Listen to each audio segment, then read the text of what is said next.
सभी लोगों को जय जोहार साथियों। जय जोहार, जय आदिवासी। आदिवासी उत्थान महासंघ मध्य प्रदेश में आप सभी लोगों का स्वागत है। और जो नवीन पदाधिकारी हैं जिनको अभी भी हमारे संगठन के द्वारा अभी निर्वाचित किया गया है, उनको नियुक्ति पत्र दिया गया है, उन सभी को मेरी ओर से और पूरे संगठन की ओर से बहुत बहुत शुभकामनाएं। हम आपके उज्जवल भविष्य की कामना करते हैं और मुझे आशा और पूर्ण विश्वास है कि आपके नेतृत्व में संगठन निरंतर प्रगति के पथ पर अग्रसर रहेगा और आदिवासियों से संबंधित जो भी मुद्दे हैं हम एकजुटता के साथ सरकार के समक्ष रखेंगे। इसी क्रम में मुझे सागर ज़िले में कुछ विस्थापित गांव हैं जिस पे लगभग 84 गांव विस्थापित होने वाले थे और आधे गांव हो गए हैं। लगभग 54 या 53 गांव जो हैं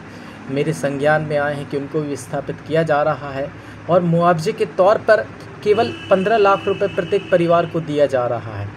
साथियों, ये आदिवासियों के साथ कहीं ना कहीं अत्याचार है, अन्याय है और आज वैसी स्थिति निर्मित हो गई है जैसे अंग्रेज़ों के शासनकाल में थे और जब जंगल से आदिवासियों को बेदखल किया जा रहा था उसी समय भगवान बिरसा मुंडा ने उलगुलान किया था और आदिवासियों को उनके हक, उनकी जल जंगल ज़मीन की संरक्षण के लिए, जल जंगल ज़मीन का हक दिलाने के लिए उन्होंने अंग्रेज़ों से लोहा लिया था और अंग्रेज़ों से लड़ाई लड़ी थी।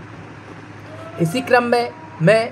आप सभी लोगों से आह्वान करता हूं कि हमें अपने हक की लड़ाई संविधान के दायरे में रहकर शांतिपूर्ण तरीके से एक प्रभावी तरीके से सरकार के समक्ष अपनी बातों को रखना होगा। और मैंने पूर्व में भी हमारे यहाँ जब नेता प्रतिपक्ष माननीय उमंग सिंगार जी का आगमन हुआ था उनको हमने एक मांग पत्र सौंपा था जिनमें हमने यह इस बात का जिक्र किया था कि सागर ज़िले में जो भी विस्थापित गांव हैं कम से कम प्रत्येक परिवार को 50 लाख रुपए का मुआवजा और 5 एकड़ ज़मीन प्रदान की जाए ताकि वह अपने और अपने परिवार का भरण पोषण कृषि कार्य करके जीवन निर्वाह कर सके। लेकिन शायद इन मांगों को सरकार के समक्ष अभी तक माननीय जी के द्वारा नहीं रखा गया है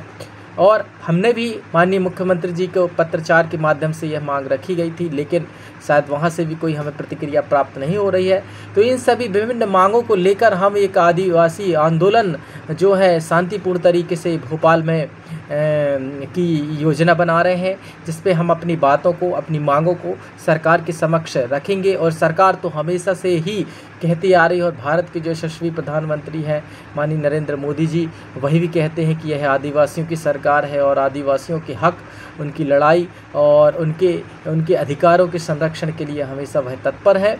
इसी के लिए मैं आप सभी लोगों से आह्वान करता हूं कि आप इस शांतिपूर्ण मांग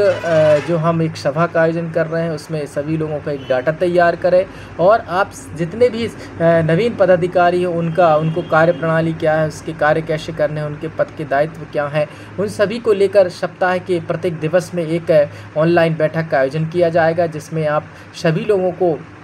आना सम्मिलित होना अनिवार्य होगा। एक बार पुनः जय आदिवासी, जय जोहार, जय बिरसा, जय संविधान।